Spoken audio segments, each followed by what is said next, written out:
Hi there, it's Melissa and I'm really happy to be back with you again. So today I'm sharing a 12 by 12 process video and I'm using the stunning Legendary collection. My product focus is to work with die cut titles, and that was what I just showed you there. And I'm also showing you the other things that I've pulled out that I think are going to work well with this layout. This yellow paper called Wild One is my favourite in the whole collection. A close second would definitely be this matte paper that also has that beautiful wood grain on the back. So I'm wanting to use that matte paper. I've also cut some of the exclusive cut files that Gwen designed to go with Legendary, and they were released during International Scrapbooking Weekend. I've also got a Sizzix die because I needed to cut a few more letters to make some words.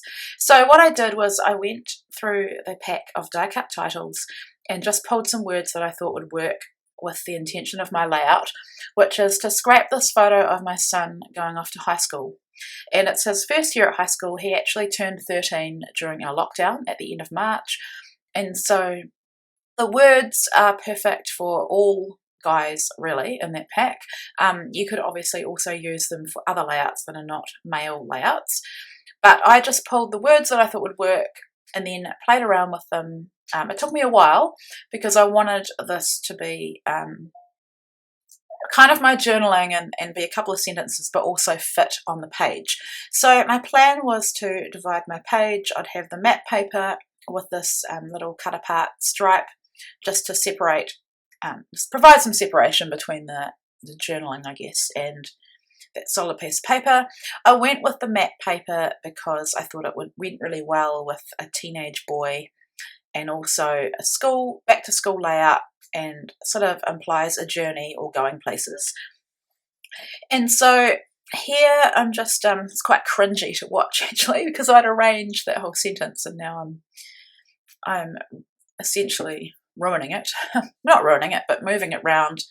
So I wanted to trim off some of the white, and so I've just lifted up that stripe paper because I don't want to trim down the whole 12 by 12, and that's just because I want to put some of that yellow paper behind just as a border, and I guess for a bit of interest, especially because that matte paper is going to cover that whole third of the page.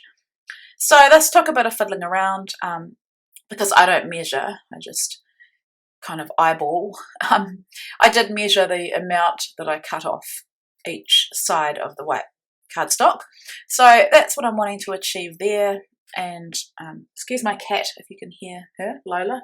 She's a very loud cat. So then I'm just marking off because I said this is my favourite paper and I don't want to waste any of it. So I'm gutting it, which is a good thing to do if you're wanting to be careful with not wasting, or even if you love the paper and want to use more of it. So just using my double-sided tape, and then off camera I will machine stitch. So just putting it back together here, and the important thing is to use my mat to line it up to be a 12 by 12. And then I'm wanting to get the same sort of amount as a border, and it's not perfect. My stitching isn't perfect either, but it doesn't matter, it's adding to that homemade look. And I really don't think going through the album anybody except for me is going to look at it and think that's not perfect. So then I'd forgotten my title. I'd forgotten the flow of the words, so I had to stop my phone, which I'm recording on, go and have a look, and then put them back together. And I didn't want you to have to watch that process of me putting everything back down because it was quite tedious. And here I'm just adhering those little letters with some glue, and then just to add a bit of interest, because the die cut titles are quite bold because they are made to be titles, I just added some stitching underneath my little words, and that's just to add some interest really. And so then coming back to putting everything back together, and I think I almost did stuff up this part, just to make them pop even more because they are the product focus, I have backed them with some craft foam. Otherwise I think this side of the page is going to be quite flat and not have much dimension. So I like the way that looks. I've used a mix of like pop dots and craft foam just to where the words are big and wide, and I want to use craft foam so I'm not wasting my pop dots. Craft foam is really inexpensive and you can just get it from your local craft store. So yeah, I'm happy with how this is turning out. The yet It's got an exclamation mark at the end, and the die had this tiny, tiny little dot, and there was no way I was going to be able to handle gluing that down. So I'm just using some of the enamel dots from the collection just to put a full stop and then the dot on my exclamation mark. Now I needed to tie the layout together in some way, otherwise it's quite blocky. So I'm just using 2 of these gorgeous star ephemera pieces, and they're just stunning. I've seen some amazing things done with them, not only by the design team but by other people that have been using this gorgeous collection. And then I wanted to bring back some more of the yellow, and his tie is like a navy and yellow stripe, and I just thought this paper just matched so perfectly, and it also ties in the yellow border that I've just added. So this took a bit of fiddling around. I've cut out a lot of the video, and there was a lot of fiddling off camera. I struggled, I don't know why, but I really struggled with this layout. I just want to be honest and say that not everything comes easily for me. I don't know if it's the design, if it's the size of the photo, if it's because I didn't add any splatters or anything at all, so it's quite a clean layout for me. I'm not really sure, but in the end I was really happy with how the layout turns out, and he loves it, which is the most important thing, right? Especially when your kids get to be teenagers. And I know that he notices that I don't scrap as many pages of him anymore, and part of that is because he's more independent, I guess, and I'm not with him all the time taking photos all the time, or he's not letting me take photos all the time, or he's pulling funny faces in the photos. Not that there's anything wrong with that, because I do scrap those photos as well, but my kids are very good at knowing that at the beginning of the school year I will be taking their photo, and I take it outside in our garden because it's summer and it just it's lovely out there at that time of the year. So now I'm wanting some layers behind my photo, and I'm using the papers that I've cut the letters from. That obviously that brick, sort of wood grain brick, isn't one of the ones, but I wanted to add that as well, just to add some interest. And I'm distressing my edges as always, and I'm wanting to put my papers slightly angled also for some interest. And you'll see soon that I think I placed one of them wrong, and I end up with my photo not straight. So that's something that annoys me. If I put my photo down and it's not straight unintentionally. So then I found this little tab from the ephemera pack. It says memorable, and I thought that was perfect. I just wanted to add something in that little gap there. So I've distressed the edges just to go along with the distressing phase that I'm in at the moment.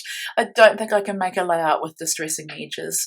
And I actually intended to distress the edge of the matte paper and also that blue and white stripe that I forgot.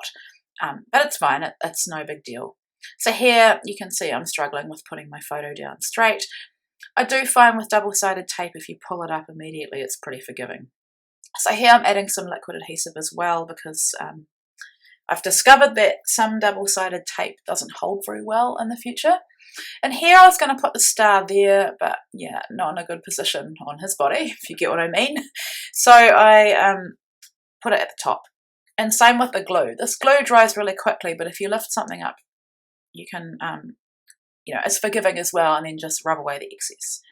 So here my star intentionally going off the edge of the page, both of them, and that bigger one going across the border or across the 2 parts of the page, so that I haven't got it separated into 2/3 and 1/3. So then I found these 2 arrows in the ephemera pack, and also this Incredible, and I was going to put the Incredible there, but I was having trouble gluing it down, I think with just the dimension. So I put my tweezers on top. Then I thought, let's add a few more stars, because I think stars go really well with a boy, even a man kind of page, and the back to school page. Looking at the stickers to see if there's anything else I can add, and I found a couple of phrases. One says love this and the other one says love it. So I'm just popping up the end with some dimension, and then adding this little green star also on some dimension, and this orange one. And I go back later and just lift the edges up, just for extra added interest, which I love to do. And so because I've put that love this at the top, I want to add something else to the bottom, so I put love it, because I do. And then I decided I was going to give up on putting that incredible there. And so you can't really tell, but there's actually a lot of dimension underneath that photo with those sort of distressed and bent up layers and the craft foam. So I don't really need any more journaling, just to say that it was the first day of year 9 at high school, and the date, of course, which was actually, looking at it now, was the 30th of January. So yeah, he went back earlier than my girls. Added an extra arrow, and that is my layout. So I hope you enjoyed it. Like I said, head over to the Coco Vanilla blog and you can read a bit more of the detail in my process. So yeah, thanks guys for watching, and I'll be back again soon.